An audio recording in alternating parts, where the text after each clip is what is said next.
جب اس میں ان کی کوئی جماعت ڈالی جائے گی تو دوزخ کے داروغہ ان سے پوچھیں گے کیا تمہارے پاس کوئی خبردار کرنے والا نہیں آیا تھا؟ وہ کہیں گے کیوں نہیں، ضرور خبردار کرنے والا آیا تھا، بس ہم نے اس کو جھٹلا دیا اور کہا کہ اللہ نے تو کوئی چیز نازل ہی نہیں کی، تم تو بڑی غلطی میں پڑے ہوئے ہو۔ الحمدللہ رب العالمین والصلاة والسلام علی سید الانبیاء والمرسلین اما بعد اعوذ باللہ من الشیطان الرجیم بسم اللہ الرحمن الرحیم کل نفس ذائقۃ الموت وقال اللہ تبارک وتعالی ومن ورائہم برزخ الی یوم یبعثون صدق اللہ العظیم اللہم صلی علی محمد وعلی آل محمد وبارک وسلم رب اشرح لی صدری ویسر لی امری واحلل عقدۃ من لسانی یفقہوا قولی واجعل لی وزیرا من اہلی آمین یا رب العالمین۔ ناظرین کرام السلام علیکم ورحمۃ اللہ وبرکاتہ۔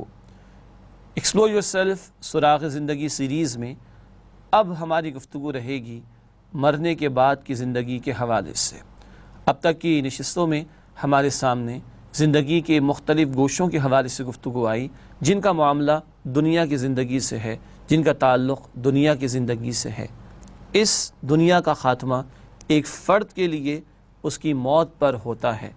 ہمارے دین کی تعلیم کے مطابق موت آنے سے معاملہ ختم نہیں ہوتا، آخرت برپا ہوگی، حشر کا میدان برپا ہوگا، اس دن لوگوں کو کھڑا کیا جائے گا۔ تاہم اس کھڑے کیے جانے سے پہلے اور اس دنیا میں موت کے بعد کا جو وقفہ ہے اسے عالم برزخ کہا جاتا ہے، اسے قبر کی زندگی کہا جاتا ہے۔ آج انشاءاللہ تعالی اس نشست میں ہم اسی تناظر میں گفتگو کریں گے۔ قرآن حکیم 3 مرتبہ یہ بات ارشاد فرماتا ہے کل نفس ذائقۃ الموت، ہر نفس کو موت کا مزہ چکھنا ہے۔ سورہ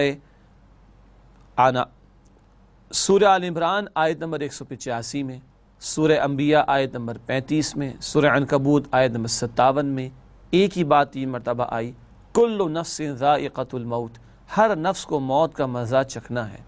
اس زمین پر اللہ کے انکار کرنے والے چند افراد آج بھی مل جائیں گے، دہریے، ایتھیسٹ آج بھی کچھ مل جائیں گے، مگر موت ایک ایسی اٹل حقیقت ہے، ایسی بڑی سچائی ہے جس کا انکار کرنے والا کوئی بھی زمین پر موجود نہیں ہے۔ کیا مسلمان کیا کافر، ہر ایک موت کا مشاہدہ کرتا ہے، ہر ایک نے جانا ہے پلٹ کر اللہ سبحانہ وتعالی کی طرف۔ ہر جانے والا جا تو رہا ہے مگر بیل دے کے جا رہا ہے، الارم بجا کے جا رہا ہے کہ تم بھی میرے پیچھے پیچھے آنے والے ہو۔ یہی وہ بات ہے جب ہم مسلمان کسی کے انتقال کی خبر سنتے ہیں تو کیا کہتے ہیں؟ انا للہ و انا الیہ راجعون، بے شک ہم بھی اللہ کے ہیں اور ہمیں بھی اللہ کی طرف لوٹ کر جانا ہے۔ کبھی آپ نے غور کیا اس جملے میں مرحوم یا مرحومہ سے زیادہ ہمارا ذکر ہے؟ وہ تو چلا گیا، انا للہ ہم بھی اللہ کے ہیں، و انا الیہ راجعون اور ہمیں بھی مرنے کے بعد لوٹ کر اللہ سبحانہ و تعالیٰ کی طرف جانا ہوگا۔ اللہ ہمیں اس بات کا یقین عطا فرمائے۔ موت تو آنی ہے، بچنا، فرار اختیار کرنا ممکن نہیں۔ انبیاء بھی چلے گئے جو نیک اور تقوی رکھنے والے تھے، فرعون بھی چلا گیا جو اقتدار رکھنے والا تھا، قارون بھی چلا گیا جو مال و دولت کے انبار رکھنے والا تھا، بڑے بڑے سائنسدان، بڑے بڑے ڈاکٹرز بھی چلے گئے جو میڈیکل سائنس کو بہت اچھی طرح جانتے تھے۔ آپ اور میں بھی جانے والے ہیں، ممکن ہے ابھی آج اسی وقت ہم میں سے کسی کا بلاوا آ جائے۔ کیا ہم مرنے کو تیار ہیں؟ قرآن فرماتا ہے سورۃ الحشر آیت نمبر 18 میں یا ایھا الذین آمنوا اتقوا اللہ، اے ایمان والو اللہ کا تقوی اختیار کرو، وَلْتَنظُرْ نَفْسٌ مَّا قَدَّمَتْ لِغَدٍ، اور چاہیے کہ ہر کوئی یہ دیکھے اس نے کل کے لیے کیا تیاری کر رکھی ہے۔ کل وہ ہے تو قیامت، مگر آپ کی اور میری کل آج بھی آ سکتی ہے، وہ ہے موت۔ وَلْتَنظُرْ نَفْسٌ مَّا قَدَّمَتْ لِغَدٍ، چاہیے کہ ہر کوئی یہ دیکھے اس نے کل کے لیے کیا تیاری کر رکھی ہے۔ وَاتَّقُوا اللَّهَ، اور اللہ کا تقوی اختیار کرو، ڈرو اللہ سے، خوف رکھو اللہ کا۔ إِنَّ اللَّهَ خَبِيرٌ بِمَا تَعْمَلُونَ، بے شک جو کچھ تم اے لوگوں کرتے ہو اللہ سبحانہ وتعالی اس سے خوب واقف ہے۔ موت آنی ہے، قرآن فرماتا ہے سورہ نساء میں ایک مقام پر اینما تکونوا یدرککم الموت ولو کنتم فی بروج مشیدہ، جہاں کہیں بھی تم ہوگے موت تو تمہیں آ لے گی، چاہے تم مضبوط کیے ہوئے قلعوں میں ہی کیوں نہ ہو۔ موت کا مرحلہ بڑا سخت مرحلہ ہے، اللہ ہم سب کے لیے آسان فرمائے۔ سورۃ القیامہ میں الفاظ آتے ہیں کلا اذا بلغت التراقی وقیل من اراق وظن انہ الفراق والتفت الساق بالساق الى ربک یومئذ المساق۔ ہرگز نہیں، جب جان حلق تک آ جائے گی اور جانے والا سمجھ جائے گا کہ اب بات جانے کی ہے، جدائی کی ہے، کہا جائے گا ہے کچھ جھاڑ پھونک کرنے والا، اور جانے والا کیا سمجھے گا اب مجھے جانا ہے، اور پنڈلی پنڈلی سے لپٹ جائے گی۔ یہ بڑا سخت مرحلہ ہوتا ہے، یہ پنڈلی کا پنڈلی سے لپٹ جانا عربی محاورے میں انتہائی سخت کیفیت کو بھی کہتے ہیں۔ اِلَىٰ رَبِّكَ يَوْمَئِذٍ الْمَسَاقُ، اس دن تجھے لوٹ کر جانا ہوگا اپنے رب کی طرف۔ اللہ کے رسول نے فرمایا صلی اللہ علیہ وسلم ان للموت سکرات، ان للموت سکرات، ان للموت سکرات، یقیناً موت کی سختی ہے، یقیناً موت کی سختی ہے، یقیناً موت کی سختی ہے۔ اللہ کے رسول نے دعا سکھائی صلی اللہ علیہ وسلم اللہم انی اعوذ بک من عذاب القبر، اے اللہ میں تیری پناہ میں آنا چاہتا ہوں قبر کے عذاب سے، یہ دعا بھی سکھائی۔ اور اس سے پہلے اللہم انی اعوذ بک من سکرات الموت، اے اللہ میں تیری پناہ میں آنا چاہتا ہوں موت کی سختی سے، یہ دعا بھی اللہ کے رسول نے سکھائی صلی اللہ علیہ وسلم۔ اللہ کے رسول یہ دعا کرتے ہوں تو آپ کی ہماری کیا حیثیت ہے۔ اللہ تعالی ہم سب کو ہماری موت کا یقین عطا فرمائے، اور اللہ تعالی موت کی سختی ہم سب پر آسان فرمائے، اور اللہ آگے بھی ہم سب کے لیے آسانی کا معاملہ فرمائے۔ اس دنیا میں موت آ گئی، ہم مسلمان غسل کا، کفن کا، مرحوم مرحومہ کے جنازے کا، تدفین کا انتظام کرتے ہیں۔ اگر تو میت کی لاش دستیاب ہے تو قبر میں اس کو رکھا جاتا ہے۔ لفظ قبر بھی قرآن نے استعمال کیا، فَأَقْبَرَ، سورہ عبسہ میں آتا ہے قبر میں رکھ دیا اللہ نے بندے کو۔ اور اگر کہیں کسی کی لاش میسر نہ آ سکی تب بھی وہ اللہ کے علم سے باہر نہیں، اور وہ عالم برزخ ہی میں ہے۔ سورۃ المؤمنون آیت نمبر 100 میں الفاظ آتے ہیں وَمِن وَرَائِهِمْ بَرْزَخٌ إِلَىٰ يَوْمِ يُبْعَثُونَ، اور ان کے بعد ان کے پیچھے وہ برزخ کی آڑ ہے۔ برزخ کے معنی آڑ کے ہوتے ہیں، وہ برزخ یعنی آڑ ہے اس دن تک کے لیے جب وہ دوبارہ کھڑے کیے جائیں گے۔ دنیا میں موت آنے سے لے کر کل قیامت میں کھڑا کیے جانے تک درمیان کے وقفے کو ہم برزخ کی زندگی کہتے ہیں یا قبر کی زندگی کہتے ہیں۔ اللہ کے نبی صلی اللہ علیہ وسلم نے وضاحتیں بھی فرما دی ہیں اس حوالے سے۔ جامع ترمذی کی روایت ہے، ایک روز کا بیان، نبی کریم صلی اللہ علیہ وسلم ایک دن مسجد نبوی کی طرف تشریف لائے تو آپ نے کچھ لوگوں کو دیکھا وہاں بیٹھ کر وہ کھل کھلا کر باتیں کر رہے تھے۔ آپ صلی اللہ علیہ وسلم نے فرمایا اگر تم لذتوں کو توڑ دینے والی موت کو کثرت سے یاد کرو، اگر تم لذتوں کو توڑ دینے والی موت کو کثرت سے یاد کرو تو اس طرح کھلکھلا کر باتیں نہیں کرو گے۔ پھر آپ صلی اللہ علیہ وسلم نے قبر کی زندگی کی تفصیل بیان فرماتے ہوئے ارشاد فرمایا کہ جب اللہ کا ایک نیک بندہ قبر کے حوالے کیا جاتا ہے تو قبر خوش ہوتی ہے اور خوشی کے ساتھ اس کا استقبال کرتی ہے، اور قبر اس سے خطاب کرتے ہوئے یہ کہتی ہے کہ زمین پر چلنے پھرنے والوں میں سے سب سے زیادہ تو مجھے پسند تھا، آج جب کہ تو میرے حوالے کر دیا گیا تو تو دیکھ میں تیرے ساتھ کتنا عمدہ سلوک کرتی ہوں۔ پھر حدیث شریف میں آتا ہے حد نگاہ تک وہ قبر اس بندے مومن کے لیے وسیع کر دی جاتی ہے، سبحان اللہ۔ اور ایک اور حدیث میں ہے جامع ترمذی کی روایت، یہ قبر جنت کے باغیچوں میں سے ایک باغیچہ ہے۔ ایک روایت میں ذکر آتا ہے ایسے نیک بندے کی قبر میں جنت کی کھڑکی کھول دی جاتی ہے اور خوبصورت خوشکن ہوائیں آنا اس کو شروع ہو جاتی ہیں۔ اللہ تعالیٰ مجھے اور آپ کو، ہم سب کو ایسی ہی قبر اور ایسی ہی راحت والی قبر عطا فرمائے۔ اس کے برعکس اللہ کے رسول صلی اللہ علیہ وسلم نے فرمایا جب اللہ کا ایک نافرمان بندہ، گناہگار بندہ، مجرم قبر کے حوالے کیا جاتا ہے تو قبر اس پر غصے کا اظہار کرتی ہے اور قبر اس سے خطاب کرتے ہوئے کہتی ہے زمین پر چلنے پھرنے والوں میں تو مجھے سب سے زیادہ ناپسند تھا، اور آج جب کہ تو میرے حوالے کر دیا گیا ہے تو دیکھ میں کس طرح تیرے ساتھ سلوک کا معاملہ کرتی ہوں۔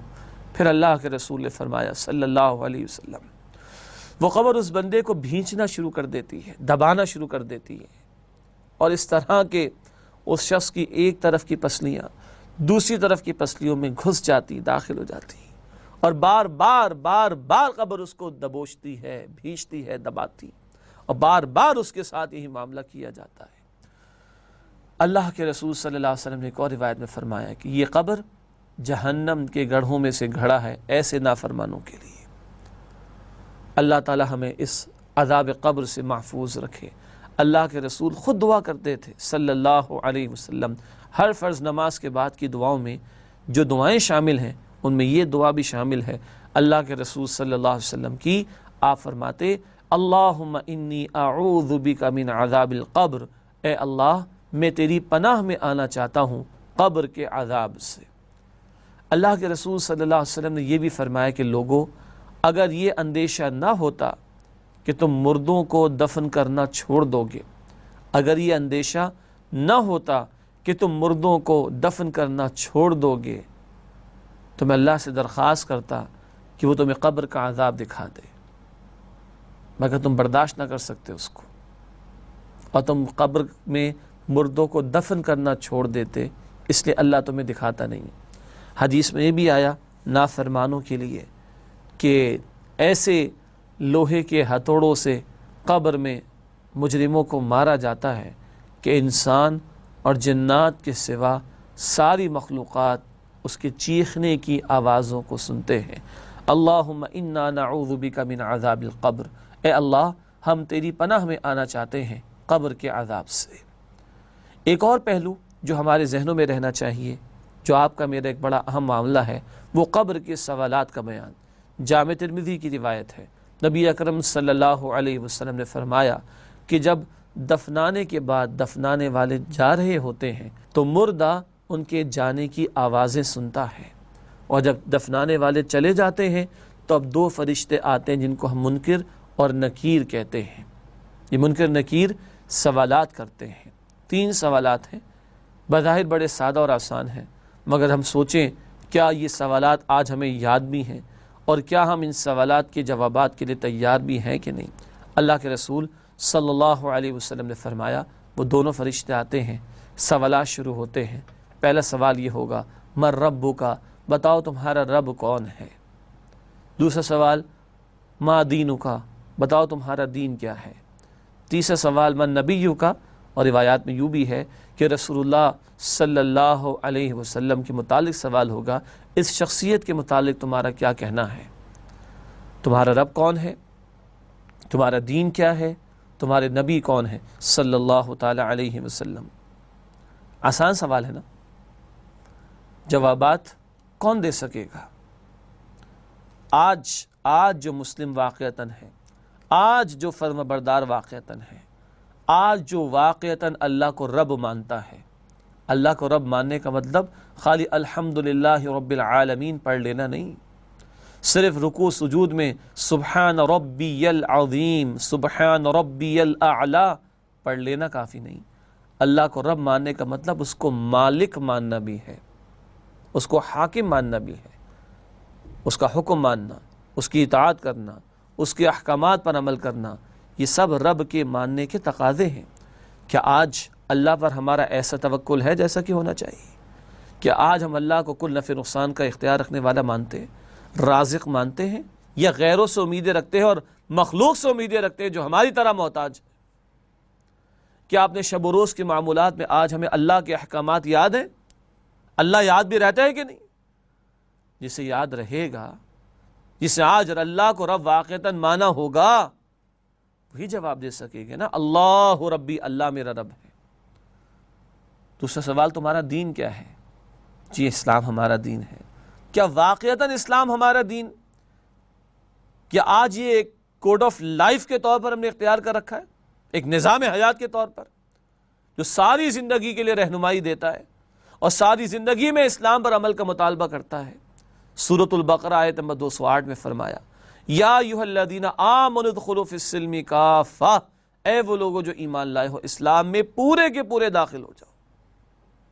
کیا آج ہم پورے کے پورے اسلام پر عمل کر رہے ہیں؟ آج ہماری خوشی اور غمی، ہمارے رہن سہن کے طریقے، ہمارا کاروبار، ہماری معیشت، معاشرت، سیاست، تعلیم اور نظام عدالت، کیا آج یہ سارے گوشے زندگی کے اسلام کی تعلیمات کے مطابق ہیں؟ کیا واقعتاً اسلام سے ہم رہنمائی لیتے ہیں کہ ہمیں کیا کرنا کیا نہیں کرنا؟ کیا پریکٹیکل لائف اسلام کو ہم ریفر کرتے بھی ہیں؟ یس اور نو؟ کیسے ہم جواب دیں گے اس کا اگر آج اسلام کی یہ تعلیمات ہمارے عمل میں موجود نہیں، ہم ان کا ریفرنس نہ لیتے ہوں؟ ما دینو کا، کیسے جواب دیں گے ہمارا دین اسلام؟ من نبیو کا، یا یہ شخصیت محمد صلی اللہ علیہ وسلم، ان کے بارے میں تم کیا کہتے ہو؟ آسان سوال ہے، یہ ہمارے رسول ہیں۔ لیکن کیا بس اتنا ہی سادہ سا معاملہ ہے؟ کیا آج اللہ کے رسول صلی اللہ علیہ وسلم کا اسوہ ہمارے لیے بہترین اسوہ ہے؟ سورہ احزاب آیت نمبر 21، لقد کان لکم فی رسول اللہ اسوۃ حسنہ، یقیناً تمہارے لیے رسول اللہ صلی اللہ علیہ وسلم کی زندگی میں بہترین نمونہ موجود ہے۔ کیا آج ہمارا کردار گواہی دیتا ہے کہ ہم ان کی امتی ہیں؟ کیا آج ہمارے اخلاق اور رویے اور معاملات گواہی دیتے ہیں کہ ہم ان کے امتی ہیں صلی اللہ علیہ وسلم؟ ان کی گفتگو کا انداز، ان کے آداب کا معاملہ، ان کی مبارک سنتیں کتنی ہماری زندگی میں دکھائی دیتی ہیں۔ آج شادی بیاہ کے موقع پر ہم دیکھتے ہیں کہ اللہ کے رسول کا نکاح، آپ کی بیٹیوں کا نکاح، آپ کے صحابہ کرام کا نکاح کیسے ہوا تھا۔ کیا آج ہم میت کے موقع پر جانتے ہیں اور جاننے کی کوشش کرتے ہیں کہ اللہ کے نبی اس موقع پر کیا کرتے تھے، کیا نہیں کرتے تھے صلی اللہ علیہ وسلم؟ کیسے ہم جواب دیں گے؟ کیا آج اللہ کے نبی کے مشن سے ہمیں کوئی نسبت ہے؟ انہوں نے کانٹے اور پتھر بھی برداشت کیے، طائف کی گلیوں میں اپنا خون دیا، احد کے میدان میں اپنا خون دیا، اللہ کے دین کی دعوت کے دوران، اللہ کے دین کے نفاذ کی جد و جہد کے دوران۔ ہم کہاں کھڑے ہیں اس اعتبار سے؟ کوئی نسبت ہے ان کے اسوہ سے، ان کی محنت سے، ان کی جد و جہد سے؟ کیسے ہم جواب دیں گے؟ اور یہ جواب ہم نے خود تلاش کرنا ہے، اس کی تیاری ہم نے کرنی ہے، اور ہم نے خود اپنی قبر میں اس کا جواب دینا ہے۔ تو 3 سوالات قبر میں ہوں گے اللہ کے رسول صلی اللہ علیہ وسلم کی وضاحت کے مطابق۔ ناظرین کرام، قبرستان جاتے رہنا چاہیے۔ عورتوں کا جانا پسندیدہ نہیں ہے، ان کے دل ویسے کافی نرم ہوتے ہیں، یہ واعظ و نصیحت ہی کافی ہوتا ہے۔ مردوں کو بڑی تلقین ہے کہ جائیں، ہم دیکھ کر آئیں، یہ اصل ہمارا ٹھکانہ ہوگا۔ اور فرق 2 فٹ کا ہے۔ 2 فٹ نیچے قبر کے گڑھے میں ہوں گے، کچھ اور ہی عالم ہوگا۔ آج 2 فٹ اوپر ہیں، کچھ اور ہی عالم ہے۔ حضرت علی رضی اللہ تعالی عنہ فرماتے ہیں، لوگوں کتنے ہی خوبصورت چہرے تھے، کہاں ہیں آج؟ مٹی میں پڑے ہوئے ہیں۔ کتنی خوبصورت آنکھیں تھیں، کہاں ہیں آج؟ مٹی میں چلی گئیں۔ بڑے بڑے محلات ہیں، مگر ان کے مکین، ان کے رہنے والے آج مٹی میں چلے گئے۔ بڑا روب و دبدبہ تھا، وہ سلطنتیں ختم، ان سلطنتوں کے بادشاہ آج قبر میں مٹی میں ہیں۔ کسی کے مرنے کے بعد اس کی اہلیہ نے دوسری شادی کر لی، وہ مٹی میں پڑا ہوا ہے۔ یہ ہمارا اینڈ رزلٹ ہے اس دنیا کے اعتبار سے۔ 2 فٹ نیچے اور 2 فٹ اوپر، زمین آسمان کا فرق۔ سیدنا عثمان غنی رضی اللہ تعالی عنہ جب کسی قبر سے گزرتے تو زار و قطار رونا شروع کر دیتے، زار و قطار ہوتے، اتنا کہ ان کی داڑھی مبارک آنسوؤں سے تر ہو جاتی۔ لوگوں نے سوال کیا، عثمان رضی اللہ عنہ، آپ پر اتنی رقت طاری ہوتی ہے جب آپ قبر کو دیکھتے ہیں، جنت اور جہنم کا معاملہ بیان ہوتا ہے، اس قدر معاملہ کیوں نہیں ہوتا؟ سیدنا عثمان غنی رضی اللہ تعالی عنہ نے فرمایا کہ اللہ کے رسول صلی اللہ علیہ وسلم نے یہ بات ارشاد فرمائی کہ یہ قبر آخرت کی منزلوں میں سے پہلی منزل ہے، جو یہاں کامیاب ہو گیا وہ آگے بھی کامیاب ہو جائے گا، اور جو یہاں ناکام ہو گیا وہ آگے بھی ناکام ہو جائے گا۔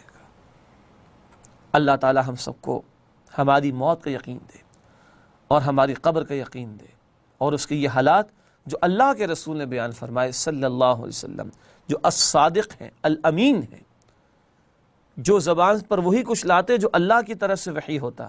سورہ نجم آیت نمبر 3 اور 4 میں ذکر ہوا، ما ينطق عن الہوا ان ہوا الا وحی یوحی۔ نبی علیہ الصلوۃ والسلام اپنی خواہش سے کچھ ارشاد نہیں فرماتے، جو کچھ بھی ارشاد فرماتے وہ اللہ کی طرف سے وحی ان پر کیا جاتا ہے۔ یہ اللہ کے رسول نے بتائی ہیں باتیں صلی اللہ علیہ وسلم۔ ہمارے معاشرے میں ایسے لوگ بھی ہیں جو کبھی یہ بحث کرتے ہیں، اچھا قبر کا عذاب کیسے ہوگا؟ تو ہم یہ جواب دیتے ہیں کہ بھائی کیا آپ کو قبر کا عذاب چاہیے؟ کیا آپ کو قبر کا عذاب چاہیے؟ کس نے دینا ہے وہ عذاب؟ اللہ نے۔ اللہ اپنا کام کرے۔ آپ کا میرا کام قبر کا عذاب لینا نہیں، قبر کے عذاب سے بچنے کی محنت اور فکر کرنا ہے۔ تو آئیے ہم قبر کے عذاب سے بچنے کی فکر کریں۔ اللہ کی نافرمانی، رسول کی نافرمانی، دین سے فراموشی کی روش، یہ وہ حرکتیں جن کی وجہ سے قبر کا عذاب ہوگا، اس سے بچنے کی کوشش کریں، عملی سوالات کریں۔ ایک صحابہ اللہ کے رسول کے پاس آئے صلی اللہ علیہ وسلم، عرض کیا یا رسول اللہ صلی اللہ علیہ وسلم قیامت کب آئے گی؟ آپ صلی اللہ علیہ وسلم نے دریافت فرمایا تم نے تیاری کتنی کی ہے؟ یہ انداز ہمارا بھی ہو، لوگ بحث کرتے قبر کا عذاب کیسے ہوگا، اچھا یہ شخص ڈوب کے مر گیا وہ کہاں چلا گیا؟ کوئی اللہ کے علم سے باہر نہیں۔ عذاب دینا یہ اللہ کے اختیار میں ہے، کیسے دے اس کا معاملہ۔ آپ کا میرا معاملہ قبر کا عذاب لینا نہیں ہے، استغفر اللہ، قبر کے عذاب سے بچنا ہے۔ اس بچنے کے لیے کوشش کریں، اس بچنے کے لیے سوالات ہم کریں، دین کو سیکھیں، دین پر عمل کریں، دین کی تعلیمات کو سیکھیں، اس کو عام کر اس پر عمل کریں، تو انشاءاللہ تعالی قبر کے عذاب سے ہم بچ سکیں گے۔ اللہم انا نعوذ بک من عذاب القبر، اے اللہ ہم تیری پناہ میں آنا چاہتے ہیں قبر کے عذاب سے۔ ناظرین کرام، یہ ہے بیان برزخ کی زندگی کے حوالے سے، قبر کی زندگی کے حوالے سے۔ اللہ تعالی ہمیں راحت والی قبر عطا فرمائے۔ اللہ کے نبی صلی اللہ علیہ وسلم نے یہ بھی فرمایا کہ لوگ پیشاب کے قطروں سے حفاظت نہیں کرتے تو انہیں قبر کا عذاب دیا جاتا ہے۔ یہ بھی ایک خاص معاملہ ہے جو آپ صلی اللہ علیہ وسلم نے بیان فرمایا، اس سے بچنا چاہیے۔ آج کل مغربی تہذیب کی وجہ سے کس انداز سے ہم رفع حاجت کا معاملہ پائے تکمیل کو پہنچاتے، کس قدر گندگی ہوتی ہے، اس وجہ سے بھی قبر کا عذاب ہوتا ہے۔ اور اللہ کے نبی صلی اللہ علیہ وسلم نے احادیث میں یہ رہنمائی فرمائی کہ رات کو سوتے وقت سورۃ الملک کی تلاوت کرنا، اس سے بھی انشاءاللہ تعالی قبر کے عذاب سے بچنے میں ہمیں رہنمائی ملے گی، مدد ملے گی، اللہ سبحانہ و تعالی کی طرف سے معاونت ملے گی۔ تو یہ ہے عالم برزخ، عالم قبر کا معاملہ۔ دنیا میں موت آ گئی، یہاں سے لے کے قیامت کے دن دوبارہ کھڑا کیے جانے تک اس درمیانی عرصے کا نام برزخ کی زندگی ہے، اس درمیانی عرصے کا نام قبر کی زندگی ہے۔ اللہ راحت والی قبر ہمیں عطا فرمائے، اللہ جنت کی کھڑکی ہمارے لیے بھی قبر میں کھول دے، اللہ حد نگاہ تک ہماری قبر کو وسعت دے دے۔ جتنے مرحومین دنیا سے چلے گئے مسلمان اسلام کی حالت پر، اے اللہ ان سب کی قبروں کو نور سے پر فرما دے، ان کی قبروں کو وسیع فرما دے، اور اللہ ہمارے تمام مرحومین کو بھی قبر کے عذاب سے بچا، اور اللہ ہمیں اس معاملے سے بچا کہ یہ قبر تنگ کر دی جائے، اس قبر میں عذاب دیا جائے۔ اللہم انا نعوذ بک من سکرات الموت، اے اللہ ہم تیری پناہ میں آنا چاہتے ہیں موت کی سختیوں سے۔ اللہم انا نعوذ بک من عذاب القبر، اے اللہ ہم تیری پناہ میں آنا چاہتے ہیں قبر کے عذاب سے۔ اے اللہ قبول فرما، آمین یا رب العالمین۔ وآخر دعوانا ان الحمد للہ رب العالمین، والسلام علیکم ورحمۃ اللہ وبرکاتہ۔